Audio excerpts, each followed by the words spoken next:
अध्याय श्री शतरुद्र संहिता 11वां अध्याय शरभ अवतार। नंदीश्वर बोले, जब देवताओं की प्रार्थना सुनकर कल्याणकारी भगवान शिव ने उन्हें नृसिंह रूप का क्रोध शांत करने का आश्वासन देकर विदा कर दिया, तब उन्होंने प्रलयंकारी भैरव रूप महाबली वीरभद्र को बुलाया। वीरभद्र को आदेश देते हुए शिव जी बोले, हे भैरव, नृसिंह के क्रोध की अग्नि को शांत कर देवताओं के भय को दूर करो। यदि वे आपके समझाने से न माने तो आप मेरे भाव भैरव का रूप दिखाकर उन्हें शांत करना। भगवान शिव की आज्ञा पालन करते हुए भैरव तुरंत ही नृसिंह जी का क्रोध शांत करने के लिए चल पड़े। नृसिंह जी के साथ पहुंचकर भैरव जी ने उन्हें नमस्कार करने के उपरांत इस प्रकार कहा, हे माधव, आपने इस संसार को सुखी करने हेतु ये अवतार धारण किया है। आपने पहले मछली का रूप रखकर और अपनी पूंछ से नाभ को बांधकर मनु जी को समुद्र में घुमाया था। पृथ्वी का उद्धार करने के लिए ही आपने बराह रूप धारण किया। तत्पश्चात आपने वामन अवतार ग्रहण करके बलि को बांधा था। अब आपने अपने भक्तों के कष्टों को दूर करने के लिए नृसिंह रूप धारण किया है। प्रभु, आप ही सबके दुखों का नाश करने वाले हैं। आपने जिस कार्य की सिद्धि हेतु नृसिंह रूप धारण किया था वह कार्य पूर्ण हो चुका है, इसलिए अब आप इस भयंकर रूप को त्याग दीजिए और पुनः अपना मनोहारी रूप धारण कर लीजिए। वीरभद्र के इन वचनों को सुनकर नृसिंह जी के क्रोध की ज्वाला और भड़क उठी और वे बोले, हे तुम यहाँ से तुरंत चले जाओ, वरना मैं इस पूरे संसार का संहार कर दूंगा। मेरे अंश से ही ब्रह्मा और इंद्र प्रकट हुए हैं, मैं ही सबका स्वामी हूँ। इस प्रकार विष्णु जी के कहे वचनों को सुनकर वीरभद्र को बहुत क्रोध आया। तब वे बोले, क्या आप संसार के संहर्ता भगवान शिव को भी नहीं जानते हैं? मैं उन्हीं की प्रेरणा से यहाँ आया हूँ। आप अहंकार का त्याग कीजिए, क्योंकि ना तो आप इस सृष्टि के सृजन करता है और ना पोषण करता और ना ही संहार करता। उन्हीं परमेश्वर शिव की कृपा से आप अनेक अवतार धारण करते हैं। आपके कर्म रूपधारी का सिर भगवान शिव की अस्थिमाला की शोभा बढ़ा रहा है।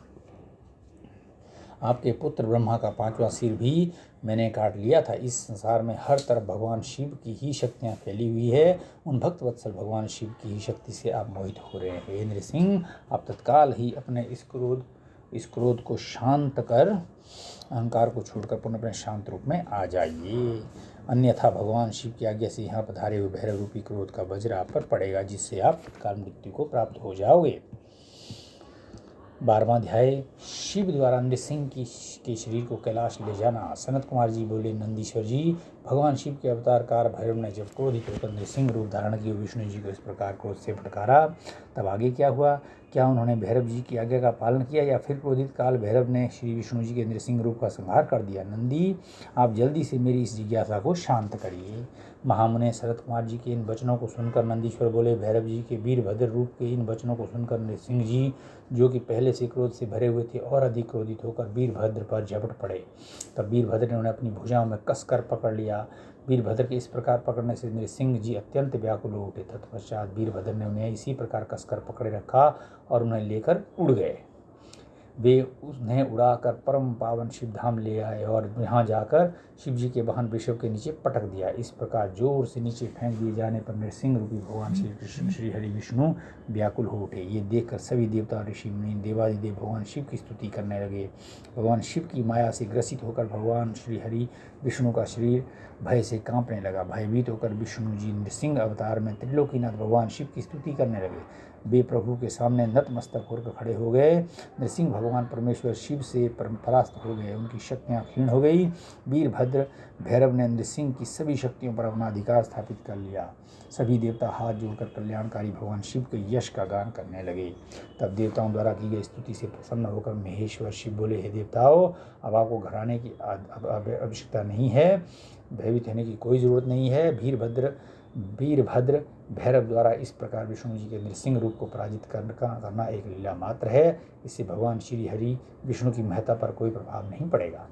मेरे सभी भक्त मेरे साथ साथ विष्णु जी की भी आराधना किया करेंगे। ये कहकर भगवान शिव नृसिंह जी के शरीर को अपने साथ लेकर कैलाश पर्वत पर चले गए। तब भगवान शिव ने अपनी मुंडमाला में नृसिंह का मुख भी शामिल कर दिया। 13वां अध्याय विश्वानर को वरदान। नंदीश्वर बोले, हे ब्रह्मपुत्र, अब आप शशिमलि भगवान शिव के उस उत्तम चरित्र को ध्वनि सुनिए जिसमें उन्होंने विश्वानर के घर अवतार लिया था। बहुत पहले नर्मदा नदी के किनारे नरमपुर नामक नगर था। इस नगर में विश्वानर नामक एक महामुनि रहते थे। वे भगवान शिव के परम भक्त थे और संपूर्ण शास्त्रों के ज्ञाता थे। उनका विवाह शुचिष्मती नामक ब्राह्मण कन्या से हुआ था। वे ब्राह्मण पत्नी अत्यंत पतिव्रता थी और अपने पति विश्वामित्र की बहुत सेवा करती थी। उसकी इस प्रकार सच्चे हृदय से की गई निष्काम सेवा से प्रसन्न होकर महामुनीश्वर विश्वामित्र उसे वरदान देना चाहते थे। उन्होंने अपनी पत्नी से कहा कि मैं तुम्हारी इस उत्तम सेवा से बहुत प्रसन्न हूँ, तुम्हें वर देना चाहता हूँ, तुम्हारी जो कामना हो उसके बारे में मुझे बताओ। अपने पति के इन वचनों को सुनकर ब्राह्मण पत्नी ने कहा, यदि आप मुझ पर प्रसन्न हैं तो कृपा कर मुझे महादेव जी के समान पुत्र प्रदान करें। अपनी पत्नी के इस वर को सुनकर विश्वामित्र सोच में डूब गए कि मेरी पत्नी ने मुझसे बड़ा ही दुर्लभ वर मांगा है, ये वर तो त्रिलोकीनाथ भगवान शिव की कृपा से ही पूर्ण हो सकता है। तब उन्होंने अपनी पत्नी से कहा कि देवी, तुम्हारा ये वर तो भगवान शिव की कृपा से ही पूर्ण हो सकता है, इसलिए मैं भगवान शिव को प्रसन्न करने हेतु उनकी तपस्या करने के लिए जाता हूँ। अपनी पत्नी को तपस्या के बारे में बताकर विश्वामित्र अपने घर से निकल गए। चलते चलते वे काशी नगरी में मणिकर्णिका घाट पर पहुँचे और अपने आराध्य के दर्शन कर उन्होंने अपने जन्म जन्मांतर के पाप नष्ट कर दिए। तत्पश्चात विश्वेश्वर लिंग के दर्शन कर उन्होंने सभी तीर्थ स्थानों में पिंडदान किया और ब्राह्मणों व ऋषि मुनियों को भोजन खिलाया। फिर काशी के कुओं, बावड़ियों और तालाबों में स्नान करने के पश्चात विश्वेश्वर लिंग की पूजा अर्चना में मग्न हो गए। 1 वर्ष तक बिना कुछ खाए पिए विश्वामित्र ने अद्भुत तपस्या की। 1 वर्ष बीत जाने के पश्चात जब एक दिन विश्वामित्र पूजा हेतु गए तब उन्हें लिंग के मध्य भाग में एक सुंदर बालक की प्राप्ति हुई। वह बालक बहुत सुंदर था, उसकी पीली जटाएं थी और उसके सिर में मुकुट लगा हुआ था और वह हंस रहा था। ऐसे अद्भुत बालक को पाकर महामुनि बहुत प्रसन्न हुए। उन्होंने भगवान शिव का बहुत बहुत धन्यवाद किया और उनकी स्तुति करने लगे। वह बालक प्रसन्नतापूर्वक बोला, हे ब्राह्मण, मैं तुमसे प्रसन्न हूँ, बोलो क्या वर मांगना चाहते हो। तब विश्वामित्र बोले, प्रभु आप तो सर्वेश्वर हैं, सब कुछ जानने वाले हैं, अपने भक्तों के मन की बात भला आपसे कैसे छिप सकती है। तब भगवान शिव ने अपने बाल रूप में ही कहा, विश्वामित्र, तुम्हारी तपस्या सिद्ध हुई, शीघ्र ही मैं तुम्हारी पत्नी शुचिष्मती के गर्भ से तुम्हारे पुत्र के रूप में जन्म लूंगा, तब मेरा नाम गृहपति होगा। ये वरदान देकर भगवान शिव का ये बाल रूप अंतर्धान हो गया और विश्वामित्र प्रसन्नतापूर्वक शिवलिंग को नमस्कार करके अपने घर को चले गए। 14वां अध्याय, गृहपति अवतार। नंदीश्वर बोले, जब विश्वामित्र भगवान शिव से वरदान प्राप्त करके अपने घर वापस आए तो उन्होंने अपनी पत्नी शुचिष्मती को सारी बातें बताई। समय बीतता गया। कुछ समय पश्चात शुचिष्मती गर्भवती हुई। शुभ लग्नों का योग होने पर उनके गर्भ से चंद्रमा के समान मुख वाला सुंदर पुत्र उत्पन्न हुआ। भगवान शिव के अवतार लेते ही देवता ने प्रसन्न होकर दुंदुभी बजाई। मरीचि, अत्रि, पुलह, पुलत्स्य, क्रतु, अंगिरा, वशिष्ठ, कश्यप, अगस्त्य, विभांड, मृंदल, लोमश, लोमचरण, भरद्वाज, गौतम, भृगु, गालव, गर्ग, जातकर्ण्य, हशाशर, आपस्तंभ, याज्ञवल्क्य, यज्ञ, वाल्मीकि, शतातप, लिखित, शिलाद, शंख, जमदग्नि, संवर्त, मतंग, भरत, अंशुमान, व्यास, कात्यायन, कुत्स, शौनक, ऋष्यशृंग, दुर्वासा, शुचि, नारद, तुम्बरु, उत्तक, वामदेव, देवल, हारीत, विश्वामित्र, भार्गव, मृकंड, दारुक, धौम्य, उपमन्यु, वत्य आदि मुनि और मुनि कन्या और मुनि पुत्र भगवान शिव के गृहपति अवतार के दर्शन हेतु विश्वानर मुनि के आश्रम में आए। देवगुरु बृहस्पति के साथ ब्रह्मा जी और श्री हरि विष्णु, नंदी और भृंगी गणों के साथ भगवान शिव देवी पार्वती को साथ लेकर देवराज इंद्र सभी देवताओं को सहित तथा नागराज पाताल से सारी नदियां, पर्वत और समुद्र इस बालक के दर्शन के लिए विश्वानर के घर में आश्रम में आ गए। सभी ऋषि मुनियों, साधु संतों सहित देवताओं ने उस बालक के दर्शन किए। स्वयं ब्रह्मा जी ने उस बालक के जात कर्म संस्कार संपन्न किए और उस बालक का नाम गृहपति रखा। तत्पश्चात सब देवताओं ने प्रसन्नतापूर्वक उस बालक को अनेक आशीर्वाद प्रदान किए। तब सब देवता शुचिष्मती और विश्वानर मुनि के भाग्य की प्रशंसा करते हुए अपने अपने धाम को चले गए। मुनि विश्वानर और उनकी पत्नी उस बालक का लालन पालन करने लगे तथा समय समय पर होने वाले संस्कार संपन्न करने लगे। गृहपति जब 5 वर्ष का हो गया तब उन्होंने उसका यज्ञोपवीत करवाया। बालक गृहपति जिज्ञासु प्रवृत्ति का था। उसने अति शीघ्र ही अपने पिता से सब वेदों का ज्ञान प्राप्त कर लिया। जब बालक 9 वर्ष का हुआ तो देव ऋषि नारद उनके घर पधारे। मुनि विश्वानर ने उनसे अपने पुत्र के भाग्य के विषय में जानना चाहा। तब नारद जी बोले, मुनि, आपका पुत्र बड़ा भाग्यवान और वैभवशाली, परंतु 12 वर्ष का होने पर इसे अग्नि और बिजली से खतरा उत्पन्न हो सकता है, इसलिए आपको अपने पुत्र को अग्नि और बिजली के करीब नहीं जाने देना चाहिए। ऐसे वचन कहकर देव ऋषि नारद उस बालक को अपना आशीर्वाद देकर वहाँ से चले गए। 15वां अध्याय, गृहपति को शिव जी से वर प्राप्ति। नंदीश्वर बोले, हे महामुने, जब इस प्रकार की बातें बताकर देव ऋषि नारद वहाँ से चले गए, तब उनके वचनों से देवी शुचिस्मती और विश्वामित्र को बहुत दुख पहुँचा और वे दोनों बड़े जोर जोर से रोने लगे। शोक में रोते हुए वे दोनों मूर्छित हो गए। फिर पहले तो मुनि विश्वामित्र ने अपने को संभाला, फिर अपनी पत्नी को समझाते हुए बोले, देवी इस प्रकार रोकर कुछ भी नहीं होगा, इसलिए तुम इस प्रकार रोना बंद करो। फिर वे दोनों अपने पुत्र गृहपति को ढूंढने लगे। उस समय उनका पुत्र घर से बाहर था। जब वे वापस आया तो अपने माता पिता को इस प्रकार रोता हुआ देखकर उनसे पूछने लगा कि आप इस प्रकार क्यों रो रहे हैं।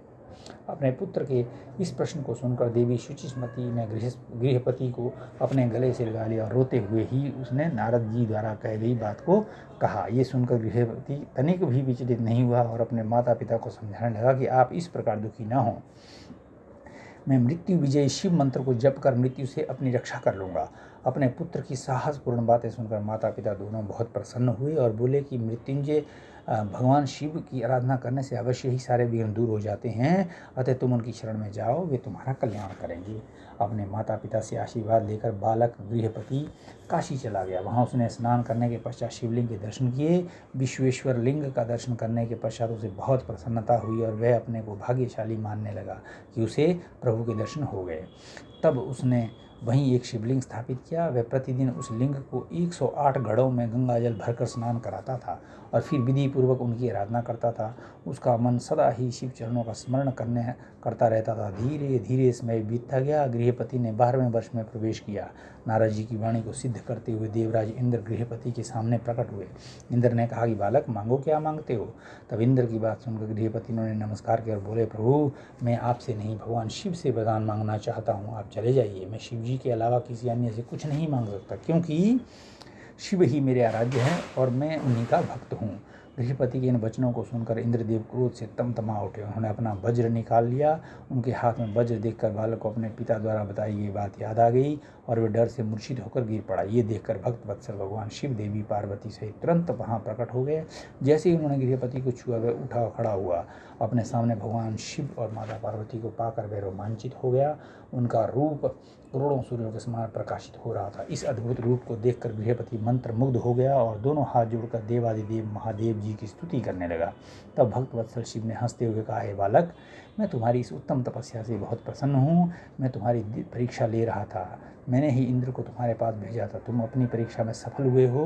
तुम्हें डरने की कोई आवश्यकता नहीं है। तुम्हें कोई नहीं मार सकता। तुम्हारे द्वारा स्थापित किया गया ये मेरा लिंग संसार में अग्निश्वर नाम से विख्यात होगा और इसके तेज से आगे कोई ठहर नहीं पाएगा। ये अग्नि और बिजली से रक्षा करने वाला होगा। इस लिंग की पूजा करने वाले को अकाल मृत्यु का भय नहीं होगा। ऐसा कहकर भगवान शिव ने गृहपति के माता पिता को बुलाया और सबने मिलकर कल्याणकारी भगवान शिव का पूजन किया। तत्पश्चात शिव जी उसी अग्निश्वर लिंग में समा गए। ओम नमः शिवाय।